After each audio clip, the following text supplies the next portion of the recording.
Excellent après-midi à toutes et à tous et bienvenue à cette grande édition du journal à langue française. Vous êtes en compagnie de Patrick Nilidin et tout de suite les titres de ce journal. Cérémonie d'adieu ce mercredi à Kigali pour remercier un groupe d'experts médicaux chinois qui viennent de passer un an à travailler au sein de l'hôpital de Masaka dans la ville de Kigali et à Kibungo.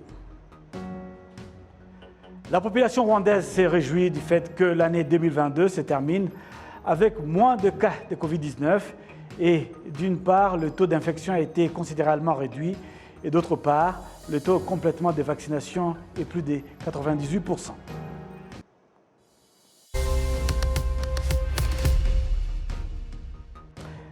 Encore une fois, bienvenue à toutes et à tous. Une cérémonie d'adieu a eu lieu ce mercredi pour remercier les groupes d'experts médicaux chinois qui viennent de passer un an à travailler au sein de l'hôpital de Masaka dans la ville de Kigali et à Kibungo. Ce groupe de 15 médecins fait partie de 22 groupes de médecins envoyés par la Chine depuis le lancement de ce programme en 1982. Au total, ce sont plus de 270 médecins chinois qui sont venus travailler au Rwanda. La coopération entre le Rwanda et la Chine, en particulier dans le domaine de la santé, a encore progressé après la visite du président chinois au Rwanda en 2018. Actuellement, la Chine a soutenu l'agrandissement de l'hôpital de Masaka, qui sera l'un des grands hôpitaux du pays, construit avec le soutien du gouvernement chinois, en plus d'examiner et d'opérer les patients qui en avaient besoin. Ces experts médicaux ont également fourni du matériel médical aux hôpitaux de Masaka et de Kibungo. Cette année, le Rwanda et la Chine sont fiers des 40 ans de relations de coopération entre les deux États. Grâce à ce programme, des experts médicaux chinois ont soigné plus de 500 000 personnes au Rwanda. La population rwandaise se réjouit du fait que... L'équipe de 15 médecins chinois opérés au Rwanda, plus précisément dans les hôpitaux de Masaka et de Kibungo. Il s'agit des spécialistes dans les domaines de la médecine interne, de la chirurgie, de l'orthopédie, de la dentisterie et bien d'autres. Le ministère rwandais de la Santé se félicite de la contribution de ces médecins chinois dans le traitement des patients, dans la formation du personnel médical, dans l'octroi du matériel médical dans les hôpitaux du pays. Le secrétaire permanent du ministère, Zaché Iakaremie, a indiqué que cette coopération sino-rwandaise dans le domaine de la santé a sensiblement relevé le niveau des médecins rwandais et des étudiants en médecine qui ont travaillé avec ces spécialistes chinois. L'ambassadeur de Chine au Rwanda loue la coopération de son pays avec le Rwanda qui, selon lui, s'élargit de plus en plus. Il a indiqué que la Chine travaille étroitement avec le Rwanda dans le projet d'extension de l'hôpital de Masaka qui deviendra l'un des plus grands hôpitaux d'Afrique, construit avec le concours du gouvernement chinois. La coopération sino-rwandaise dure actuellement 40 ans puisqu'elle a vu le jour en 1982. Dans le domaine de la santé, la Chine envoie chaque année au Rwanda 15 spécialistes médecins qui assurent le traitement des patients et la formation des médecins rwandais.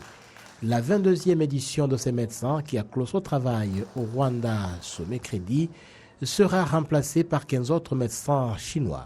10 d'entre eux seront affectés à l'hôpital de Masaka, alors que 5 autres travailleront à celui de Kibungo, c'est à l'est du Rwanda.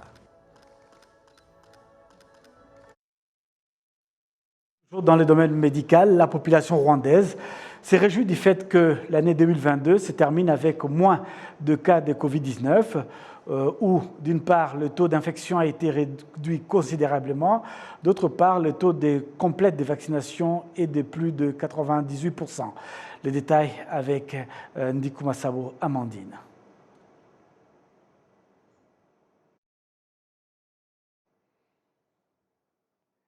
Nous poursuivons donc toujours en actualité nationale pour signaler que de plus en plus de cas de Covid, comme je l'ai mentionné, sont signalés dans le pays.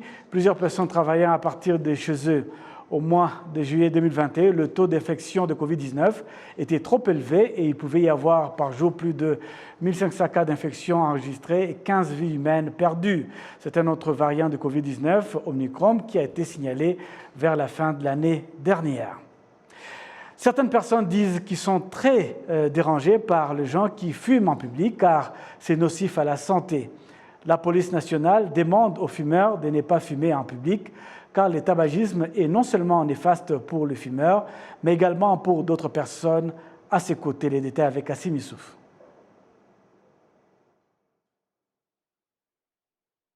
Les lieux publics disent être menacés par le tabagisme passif. Ils souhaitent que l'on arrête de fumer en public car cela peut entraîner différentes maladies respiratoires. Le tabac dérange beaucoup car la fumée peut faire qu'on se sente comme asphyxié. Je crois que si quelqu'un veut fumer, il peut se retirer où il est seul et non en public. Celui qui fume devrait se mettre à l'écart des autres. Ça me fait mal comme si c'est moi qui fume. Ce n'est pas bon, le tabac tue. Certains fumeurs critiquent également fumer en public, demandant à ceux qui le font d'arrêter cette mauvaise habitude. Fumer en public, c'est vraiment un problème grave. On devrait se mettre à l'écart et fumer car là, on s'empoisonne soi-même. Le porte-parole de la police nationale, CP John Bosco Kabera, indique que le tabagisme en public n'est pas approprié et rappelle que fumer en public entraîne des sanctions. Tout d'abord, il existe des instructions que le ministère de la Santé a mises en place en 2013 qui interdisent aux gens de fumer en public et qui demandent également aux personnes qui ont diverses activités dans des lieux publics de mettre en place des panneaux interdisant aux gens de fumer. Que cela soit bien clair, que s'il y a des gens qui fument en public, qu'ils sachent qu'il y a des instructions qui l'interdisent. Le tabagisme passif affecte l'endroit où l'on se trouve et les personnes qui y sont. Je crois que si c'est un problème, l'organe qui a émis des instructions peut également mettre en place des sanctions. Les experts dans le domaine de la santé indiquent que le tabac est nocif pour la santé et il est demandé aux usines qui le fabriquent de mentionner sur l'emballage. Retournons donc sur cet élément comme je l'ai annoncé. Le cas de Covid-19 sont en baisse dans le pays et la population s'en réjouit comme vous pouvez le suivre dans ce reportage. Le 14 mars 2020, le ministère rwandais de la Santé a annoncé le premier cas d'infection de Covid-19 sur le territoire national et le gouvernement a directement mis en place des mesures de lutte contre cette pandémie. À la base, le confinement était l'une des mesures les plus efficaces pour éviter la propagation du Covid-19. Ensuite, il était question de réduire les heures de travail ou de présence physique dans les bureaux. Plusieurs personnes travaillent à partir de chez eux. Au mois de juillet 2021, le taux d'infection de Covid-19 était trop élevé où il pouvait y avoir par jour plus de 1000 cas d'infection enregistrés et 15 vies humaines perdues. C'était un autre variant de Covid-19 connu comme Omicron, ce qui a privé tout le pays à célébrer les fêtes de fin d'année comme d'habitude.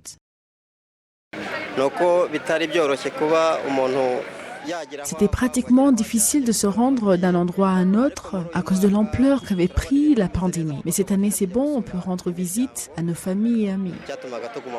À part les restrictions sanitaires dans le port de masque, le confinement total et partiel d'une manière éventuelle, la distanciation et autres, la vaccination a été une solution dans le cadre de relever les défis imposés par la crise sanitaire. Et le programme de vaccination a été lancé en février 2021, qui tout d'abord était destiné aux personnes qui couraient plus le risque d'infection de Covid-19. Les statistiques du ministère rwandais de la Santé pour la semaine du 12 au 18 décembre 2022 montrent que 9,1 millions de résidents rwandais avaient reçu la première dose de Covid-19, tandis que 8,9 millions en avaient également eu la deuxième et que la première dose de rappel avait été prise par plus de 5,6 millions de résidents rwandais. Quant à la deuxième dose de rappel, seules 366 000 personnes en avaient prise. Aimé Uwimana, un artiste rwandais, s'est exprimé sur l'impact des mesures qui étaient prises contre la Covid-19. Nous remercions Dieu pour les vaccins que nous avons reçus, ce qui a permis que notre vie reprenne son cours normal.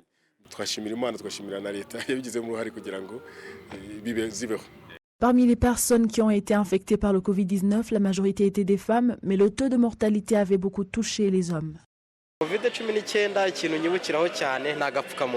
Le souvenir que j'ai de Covid-19 est le port de masque facial. Mes amis étaient contaminés à cause de notre négligence et c'est cela qui m'a poussé à respecter les mesures sanitaires de lutte contre cette pandémie. Actuellement, le rapport hebdomadaire du ministère rwandais de la Santé révèle qu'entre le 1er et le 6 octobre, il y avait 27 nouveaux cas d'infection de Covid-19 et aucun cas de mortalité, tandis que pour la semaine suivante, il était enregistré 32 cas et pour celle du 14 au 20 novembre, les cas d'infection ont augmenté de 6, un taux de 0,4%. Depuis le premier cas d'infection de Covid-19 au Rwanda, il a été enregistré 132 811 cas d'infection et 1467 cas de mortalité et plus de 131 000 cas de rétablissement complet. Amandine Dikoumassabo pour la télévision rwandaise. Dans le secteur éducatif, toujours à propos de la directrice générale de la coopérative Omwami Sako, révèle qu'à partir de ce 28 décembre, les membres de la coopérative jouiront de nouveaux produits bancaires qui vont accélérer les services de la coopérative. C'est dans une interview réalisée par notre consoeur Olive Nete. Nous devons aussi embrasser ce monde de technologie. Ce que nous avons pu faire avant, depuis 2019, nous avons commencé à introduire les produits digitaux et nous avons commencé par le mobile banking. Avec le mobile banking, les clients ou les membres ont pu être capables de pouvoir retirer leur argent ou déposer leur argent sans avoir à venir sur les branches. Par après, nous avons pensé que nous pouvons aussi introduire d'autres produits concernant les crédits parce qu'ils viennent aux branches parce qu'ils veulent des crédits. Nous avons introduit ce qu'on appelle overdraft ou credit line, si je peux dire en anglais, credit line. Et c'est un crédit qu'ils prennent chaque mois. Donc, c'est un crédit qu'ils prennent. C'est l'argent qui reste sur le salaire du mois et ils peuvent prendre sur cet argent-là un crédit de 2 mois. Ça, c'est le credit line. Nous avons aussi introduit le online emergency loan. C'est un produit aussi qu'on peut dire, c'est un crédit très urgent, mais qu'ils peuvent prendre dans 3 minutes s'ils arrivent à la branche. Nous avons pensé qu'on peut aussi le mettre sur le téléphone sans avoir à faire le trajet de venir jusqu'à la branche. Ils peuvent aussi venir à la branche. Ça, nous allons l'introduire demain. C'est demain que nous allons l'introduire officiellement. Donc, ils vont commencer à partir de demain de le prendre sur le téléphone. À part ça, nous avons aussi introduit d'autres produits, par exemple l'Internet Banking. Ça va aider surtout les membres qui sont des écoles, non les membres individuels, mais surtout les membres écoles. Nous avons des écoles qui sont nos membres et surtout les écoles de l'État ont des comptes ici et c'est là où passe leur argent, l'argent que le gouvernement leur donne pour l'administration des écoles. Et normalement, ils utilisent ce qu'on appelle les chèques ou les OP, les autres de perma, pour payer les gens qui ont travaillé dans leurs institutions, ce qui a aussi augmenté le nombre des gens qui venaient sur nos branches.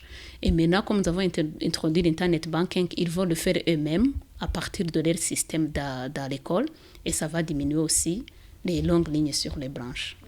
Et nous avons aussi notre produit qu'on appelle e-tax payment. Ça, nous l'avons fait avec le Rwanda Revenue, que nous remercions beaucoup parce qu'ils ont pu écouter les souhaits de nos membres et les souhaits de notre institution. Nous avons travaillé ensemble, nous avons pu intégrer nos systèmes ensemble et maintenant, ils sont capables de payer les taxes à partir de Omwami Sako. Avant, ils venaient, ils prenaient l'argent, ils retiraient l'argent ici et ils allaient payer les taxes dans d'autres banques. Mais maintenant, ça va diminuer le temps qu'ils passaient en retirant ici l'argent et aller payer dans d'autres banques et ça va se faire ici dans la même banque sans avoir à prendre l'argent et ça va se faire online.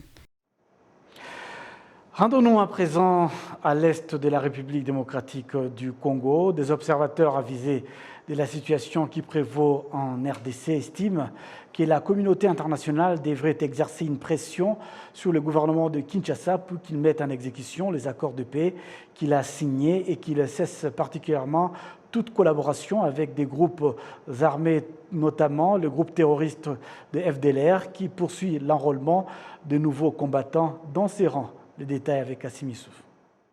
Après avoir fait observer que l'armée congolaise, les FARDC, collaborent étroitement avec le groupe terroriste de FDLR, le rapport des experts de l'Organisation des Nations Unies sur la situation qui prévaut à l'est de la République démocratique du Congo a révélé qu'entre le mois de juillet et de septembre cette année, le groupe terroriste de FDLR a enrôlé environ 400 nouveaux combattants. Ce rapport non encore publié, mais dont certains médias internationaux ont consulté, indique que ces nouveaux combattants des FDLR sont stationnés au camp d'entraînement connu sous le nom de Paris Training Camp et que leur entraînement se déroule dans les zones de Biboué, Mweso, Luhunga, Kivuye et ailleurs. Le juriste et analyste de la situation qui prévaut à l'est de la RDC, Maître Gassominari Jean-Baptiste, estime que les nouveaux combattants que le FDLR a très récemment enrôlés sont nombreux que l'effectif que mentionne le rapport de l'ONU.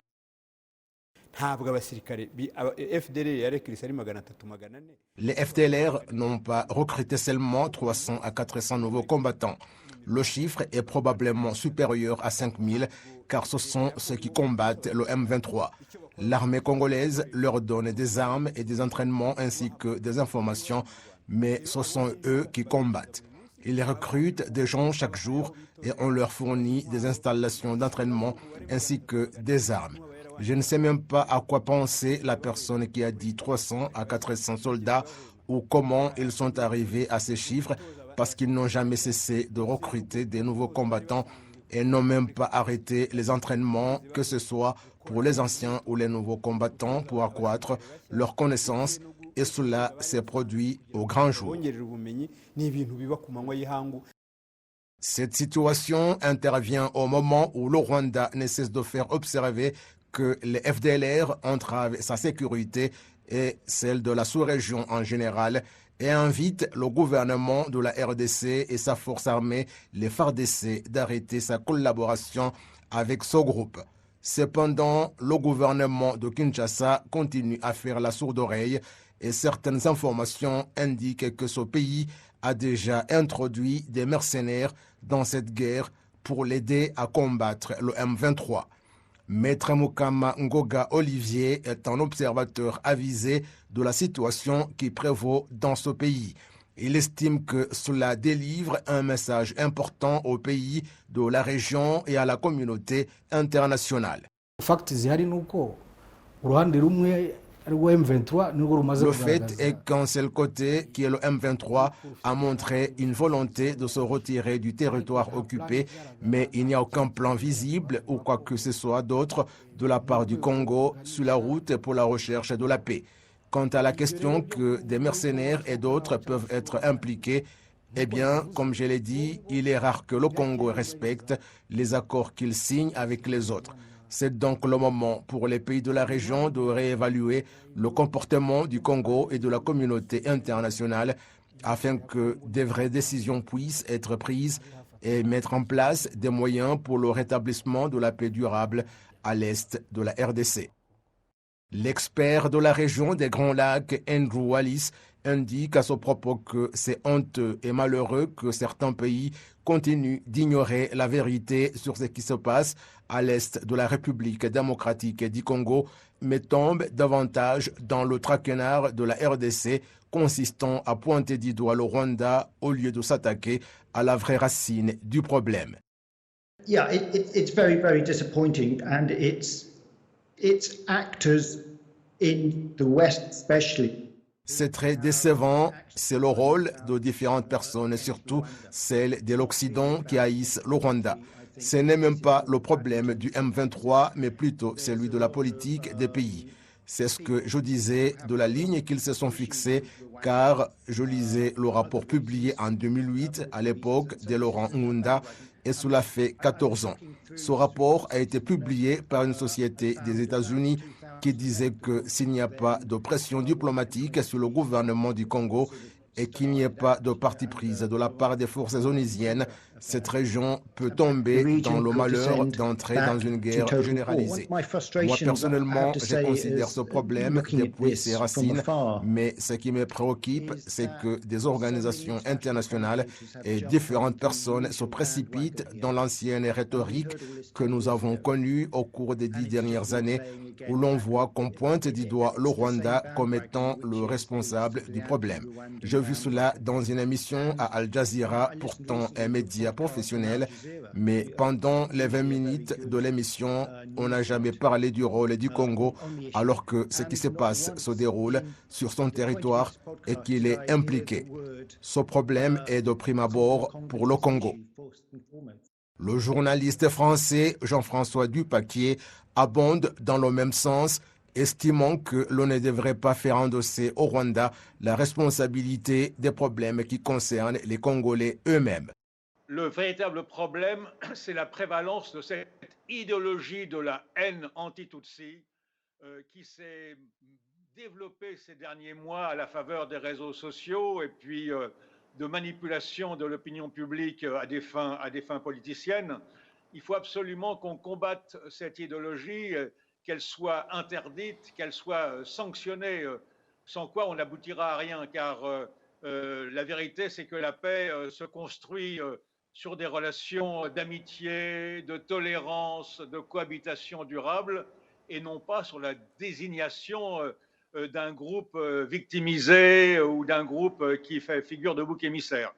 Le gouvernement du Rwanda a publié mercredi dernier un communiqué condamnant les accusations selon lesquelles il apporterait du soutien au groupe de rebelles congolais M23 et affirme qu'il serait une erreur grave de prendre les mesures que le pays a mises en place pour défendre sa souveraineté pour le soutien qu'il apporterait à tel groupe armé opérant à l'est de la République démocratique du Congo.